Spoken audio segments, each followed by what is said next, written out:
काँग्रेसचं सध्या राज्यभरात बेमुदत आंदोलन आजपासून सुरू होणार आहे। विद्यार्थ्यांच्या मागण्या मान्य होईपर्यंत ते आंदोलनावर ठाम आहेत। हर्षवर्धन सपकाळ यांनी या संदर्भातली पोस्ट केली आणि माहिती दिलेली आहे।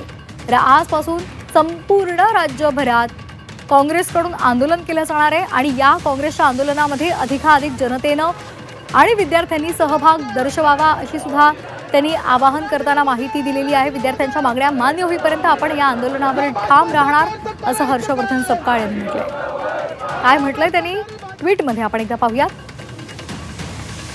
देशाचं भविष्य असलेल्या विद्यार्थ्यांच्या न्याय हक्कांसाठी केंद्रीय शिक्षण मंत्री धर्मेंद्र प्रधान यांच्या राजीनाम्याच्या मागणीसाठी तसंच निष्पाप विद्यार्थ्यांवर झालेल्या कथित अमानुष लाठी हल्ला आणि अत्याचाराच्या निषेधार्थ पंतप्रधान नरेंद्र मोदी आणि केंद्रीय गृहमंत्री अमित शाह यांनी माफी मागावी।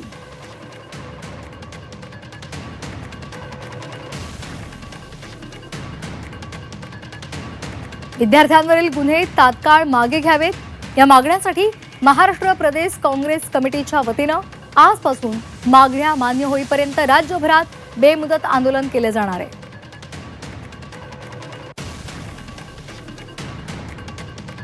राज्यातील सर्व विद्यार्थी, युवक, युवती आणि न्याय, संविधान आणि लोकशाहीवर विश्वास असलेल्या नागरिकांनी या आंदोलनात सहभागी व्हावं आणि विद्यार्थ्यांच्या न्यायाच्या लढ्याला बळ द्यावं।